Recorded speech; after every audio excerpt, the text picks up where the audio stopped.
যে মেসি শ্রেষ্ঠ গোল করেছে, 5টা গোল করেছে, যে রোনালদো কালকে 2টা গোল করেছে, তাদেরকে আপনি ঢাকার মাঠে আনেন। মানুষ যদি জানে ফ্রেন্ডলি গেম, তাইলে একদিন খেলা দেখতে যাবে রোনালদো আর মেসিকে, কিন্তু দ্বিতীয় দিন আর ফ্রেন্ডলি গেম খেলতে যাবে না।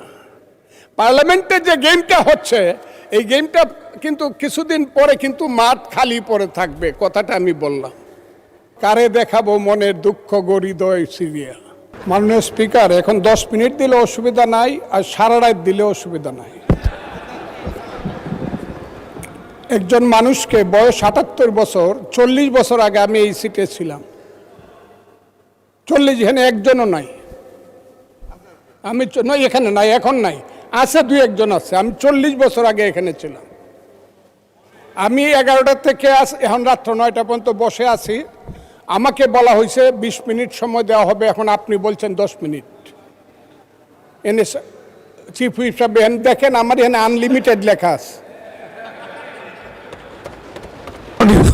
মাননীয় সদস্য, আমার জায়গা থেকে আমি এগুলো বলতে পারি না, বাট টাইমটা সরকারি দলের চিফ হুইপ, মাননীয় চিফ হুইপ নির্ধারণ করে দেন। না, ঠিক আছে মাইলড, আমি আপনাকে তো বলছি না, আমি বলছি ওনাকেই বলছি যে এখন আপনি বললেন 10 মিনিট, আমি 10 মিনিট কথা বলতে পারবো না এখন, এই কারণে যে এখন যে অবস্থা আমার মানসিকভাবে, আমি I am not ready to speak before your lordship honour.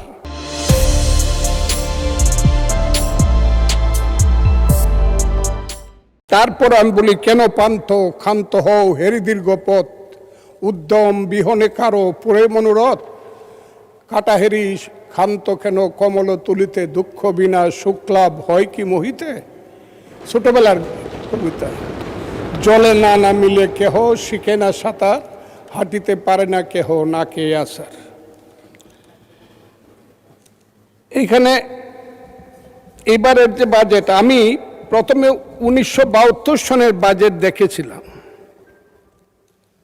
আমি পার্লামেন্ট মেম্বার ছিলাম না, কিন্তু ঢাকা বিশ্ববিদ্যালয়ের ছাত্র ছিলাম তখন। 70 সন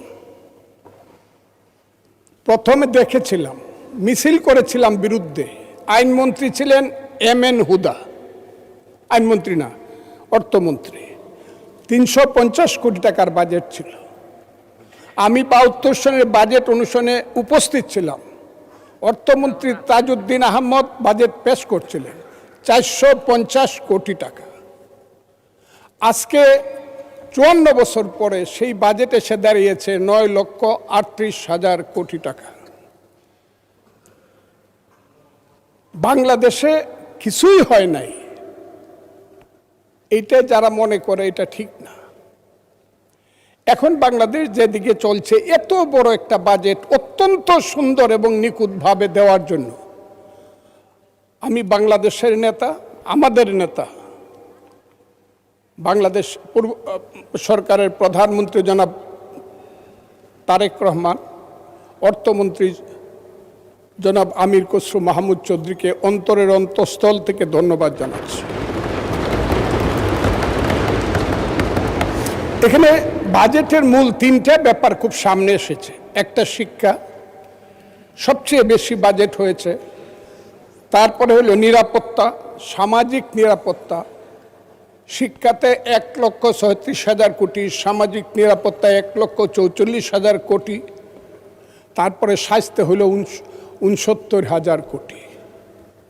এত বড় বাজেট, এত ব্যাপক ভাবে সমস্ত দিক রক্ষা করে একটা বাজেট দেওয়া, এটার খুব বেশি ত্রুটি আছে।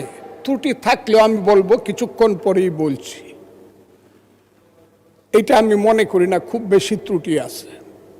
এটা কিভাবে বাস্তবায়ন হবে এত টাকা বাজেট, ঘাটতি বাজেট নিয়ে, এইটাই যারা জিজ্ঞাসা করছেন আমার বিরোধী দলের সম্মানিত সদস্যরা, এটা আগামী বছর যখন আমরা পারবো না তখন জিজ্ঞাসা করবেন। এটা এখন জিজ্ঞাসা করার ব্যাপার না। আপনাদের আশঙ্কাটা থাকুক, কিন্তু আশঙ্কা থাকলেই সব কিছু, আশা থাকলেই সব কিছু হয় না, আমরা পারবো না। কারণ আপনারা ইলেকশনের সময় মনে করেছিলেন আমরা বোধহয় পারবো না, কিন্তু আমরা কিন্তু পেরেছি।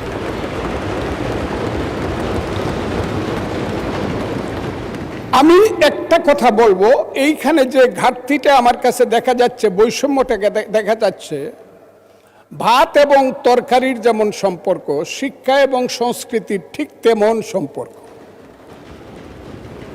শিক্ষা বাজেট অনেক বেশি হয়েছে, ধন্যবাদ, কিন্তু সংস্কৃতি বাজেটটা এর সঙ্গে খুব বেশি পরিপূরক হয়েছে বলে আমার মনে হয় না।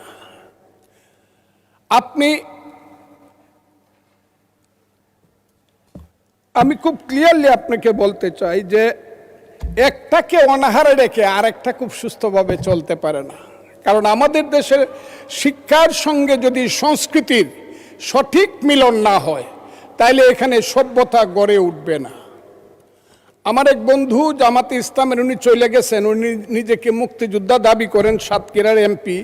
উনি সংস্কৃতির নামে খুব শঙ্কিত হলেন। যে জাতির সংস্কৃতি নাই সে জাতি সভ্য না, সে অসভ্য। তারা কেন সংস্কৃতি পছন্দ করে না? কোন সংস্কৃতি তারা পছন্দ করে না জানেন? তারা পছন্দ করেন ওই যে আমাদের গ্রামে গঞ্জে আমরা ছোটবেলা থেকে শিক্ষার সঙ্গে সঙ্গে যখন দিন আসতো, কোনো হিন্দু ধর্মের দুর্গাপূজা আসতো, আমাদের যখন স্কুল কলেজ বন্ধ থাকতো, আমরা যখন গ্রামে গ্রামে নাটক করতাম, এটা তারা পছন্দ করে না। কৃষক যখন শীতকালে ধান লাগিয়ে পরে যাত্রা গান দেখতে যাইতো চাদর গায়ে দিয়ে, সেই রূপবানের গান বলেন আর মা মাটি মানুষ বলেন, যাই বলেন, যখন তার হৃদয়কে ভরে আবার সকালবেলা খেতে হাল চাষ করতে যাইতো, এইটাকে ওনারা পছন্দ করে না। ওই বাউল গান যখন হইতো, আমার মতো কথা আমি বলি, কারে দেখাবো মনের দুঃখ গো হৃদয় সিরিয়া, সেই শানুরের গান তাদের পছন্দ হয় না। নাটক তাদের পছন্দ না, ফুটবল খেলা তাদের পছন্দ না। এখন দেখতেছি বলতেছে ফুটবল খেলা যারা দেখবে এরা কাফের, আর্জেন্টিনার খেলা দেখা যাবে না, ব্রাজিলের খেলা দেখা যাবে না, তারা বলতেছে। তারা আমাদেরকে মধ্যযুগে ফেরত নিতে চায়, বর্বরতার দিকে নিয়ে যেতে চায়। সেই বর্বরতার দিকে কি আমরা যাব? যদি না যাই তাহলেই কি আমরা তাদের সাথে, আমরা যদি এইটুক ডিফারেন্স করি, আমরা যদি তাদের সাথে মিলে মিশে থাক, ওই যে এটাকে বলে কি ফ্রেন্ডলি গেম, যে মেসি শ্রেষ্ঠ গোল করেছে, 5টা গোল করেছে, যে রোনালদো কালকে 2টা গোল করেছে, তাদেরকে আপনি ঢাকার মাঠে আনেন। মানুষ যদি জানে ফ্রেন্ডলি গেম, তাইলে একদিন খেলা দেখতে যাবে রোনালদো আর মেসিকে, কিন্তু দ্বিতীয় দিন আর ফ্রেন্ডলি গেম খেলতে যাবে না। পার্লামেন্টে যে গেমটা হচ্ছে, এই গেমটা কিন্তু কিছুদিন পরে কিন্তু মাঠ খালি পড়ে থাকবে, কথাটা আমি বললাম। আমি আরো বললাম, এখানে কেউ যে কথাটা বলে নাই, আমি মুক্তিযুদ্ধ সম্পর্কে একটা কথা বলবো। আপনি বসে আছেন, আপনি মুক্তিযুদ্ধ দেখেন নাই, স্পিকার সাহেব থাকলে উনাকে বলতাম উনি কি করে সেই জকিগঞ্জ থেকে ধরে সিলেট পর্যন্ত সালুটিকার বন্দরকে রক্তের সাগর সৃষ্টি করে শহীদ জিয়ার নেতৃত্বে, জিয়াউর রহমানের বীরত্বের নেতৃত্বে সিলেট দখল করেছে, যে সেই রক্তের সাগর, সেই মুক্তিযুদ্ধের কথাটা আমি বলতে চাই। সেই মুক্তিযুদ্ধের কথাটা আমি এই কারণে বলতে চাই, আমাকে একটু সময় দিবেন, হাত জোর করে বলছি, আমাকে একটু সময়। আপনি তো আমাকে চিনেন, ভালো করে চিনেন, পরিচয় দেওয়ার তো দরকার নাই আমার। আমি আপনাকে বলছি, আমিও জানতে চাই এখানে মুক্তিযুদ্ধ আমাদের জাতির শ্রেষ্ঠ অর্জন কি না, এই কথাটা আমি আমার এই পার্ট থেকে বুঝতে চাই। যারা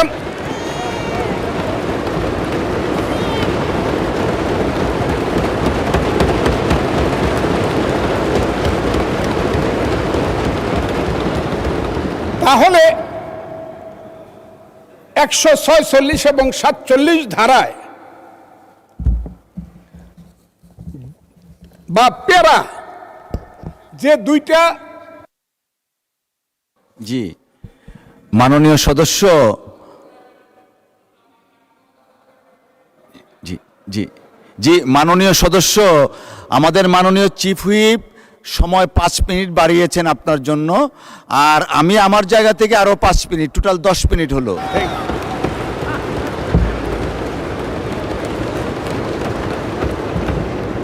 যদি এই হয় তাহলে 147 প্যারায় লেখা আছে, জনাব অর্থমন্ত্রী, সরকার মহান মুক্তিযুদ্ধের ইতিহাস সংরক্ষণ ও বীর মুক্তিযোদ্ধাদের কল্যাণে নিরলসভাবে কাজ করছে। ঠিক আছে, সাধারণ মুক্তিযোদ্ধাদের মাসিক সম্মানের 20,000 টাকা অপরিবর্তিত রাখার এবং খেতাবপ্রাপ্ত মুক্তিযোদ্ধা যেমন বীর শ্রেষ্ঠ, বীরুত্তম, বীর বিক্রম, বীর প্রতীকদের 5,000 টাকা বৃদ্ধি করছে। ঠিক 48 ওনারা এসে লিখতেছেন জুলাই অভ্যুত্থানে, আমি তাদেরকেও শ্রদ্ধা করি, জুলাই অভ্যুত্থানকেও আমি শ্রদ্ধা করি। জুলাই অভ্যুত্থানে শহীদ পরিবারের মাসিক ভাতা 20,000 টাকা, ঠিক আছে। এরপরে আবার লিখতেছে এসসি ও ওসি ক্যাটাগরিতে আহতদের যথাক্রমে 20,000, 15,000 এবং 10,000 টাকা। কোনো কারণেই ওই যে আমি বলছি যারা মুক্তিযুদ্ধকে শ্রেষ্ঠ মনে করেন, কোনো কারণেই মুক্তিযোদ্ধার সম্মানী ভাতার সঙ্গে অন্য কারো সম্মানী ভাতার কোনো তুলনা হতে পারে না। যদি হয় তাহলে এইটার জন্য আমাদেরকে এই কাজের জন্য আমাদেরকে এখন দিবেন না, 5 বছর পরে আমাদেরকে খেসারত দিতে হবে। কারণ এখানে যারা আসছেন যদি নিজেকে অসত্য বলে মনে না করেন বা বুকে হাত দিয়ে বলতে পারেন, সব লোক অন্তত 99% এমপি বিএনপির যারা হয়েছেন তারা প্রত্যেকেই শেষ পর্যন্ত বলতে হয়েছে আমরা শহীদ মুক্তিযোদ্ধা জিয়াউর রহমানের দল, আমরা মুক্তিযুদ্ধের পক্ষে, এই কথাটা বলে আসছে। আর তারা বলছে তারা জুলাইয়ের পক্ষে এবং সৎ নেতৃত্বের পক্ষে, সৎ রাজনীতির পক্ষে। কাজেই মুক্তিযোদ্ধা আর জুলাই যুদ্ধ, আমি জুলাই যুদ্ধকে অসম্মান করছি না, কিন্তু মুক্তিযোদ্ধার সাথে কাউকে তুলনা করলে কিন্তু ভবিষ্যতে 5 বছর পরে আর উত্তরটা দিতে পারবেন না, এটা হবে না।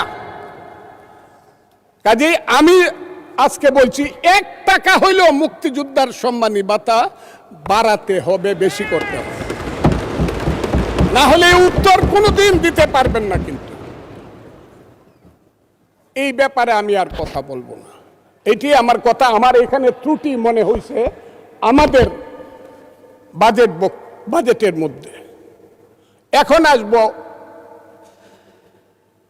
সুন্দরী মম জননী বঙ্গভূমি, গঙ্গার তীর স্নিগ্ধ সমীর, জীবন জুড়ালে তুমি, অবারিত মাঠ গগন ললাট, চুমিতব পদধূলি, ছায়া শুনি বীর, শান্তির নীর, ছোট ছোট গ্রামগুলি। আমি আসবো সেখানে, আসবো সেটা হলো আমার জন্মভূমি, জন্মস্থান হাওর এলাকা। সেই হাওর এলাকায় আপনার বাড়ি। সেই হাওর এলাকা শুরু হয়েছে চাঁদপুর থেকে ধরে গারু পাহাড়, খাসিয়া পাহাড় পর্যন্ত, জৈন্তিয়া পাহাড় পর্যন্ত। এক সময় চাঁদ সৌদাগরের রূপার নৌকা ছিল, সপ্ত ডিঙ্গা ছিল, বেহুলা লক্ষিন্দর ছিল। চাঁদপুর থেকে, আজকের চাঁদপুর থেকে ওইটা ছিল কালিদর সাগর, ব্রাহ্মণবাড়িয়া হয়ে, অষ্টগ্রাম, ইটনা, মিঠামন হয়ে, ওই ধরমপাশা হয়ে, বানিয়াচুং হয়ে, সমস্ত এটা ছিল কালিদর সাগর। সেই কালিদর সাগরকে এখন বলা হয় হাওর এলাকা।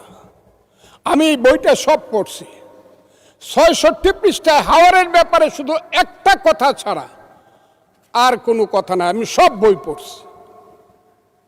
সেই হাওর এলাকা যেখানে একদিন দুধের গাই ছিল, হালের বলদ ছিল, আম গাছ, জাম গাছ, কাঁঠাল গাছ ছিল, যেখানের মানুষ ঘরে বসে থাকতো 6 মাস। আপনি জানেন কোনো কাজ করতো না, কিন্তু ধান আর মাছ ঘর ভরা ছিল।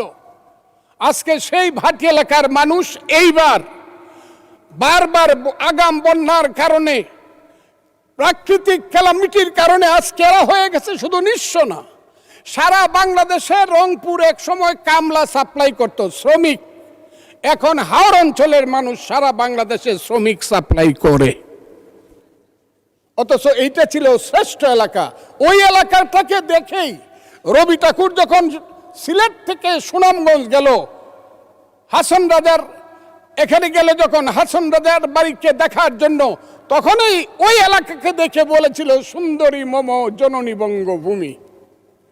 এখন সেই এলাকা বিরান হয়ে গেছে, অথচ সেই এলাকায় আছে পানি, শ্রেষ্ঠ, পৃথিবীর শ্রেষ্ঠ পানি আছে, অফুরন্ত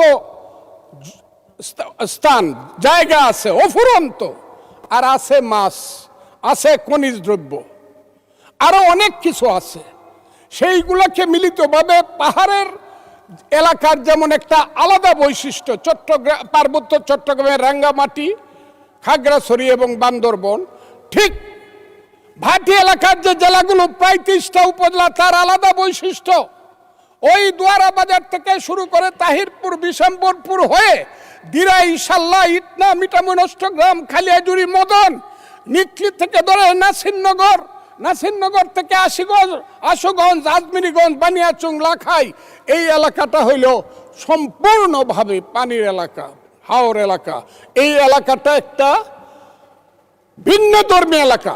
ওই এলাকার মানুষকে বাঁচাতে হলে একটা মন্ত্রণালয় আলাদা করতে হবে। এই কথাটা বলার জন্য আমি এতগুলো কথা বললাম।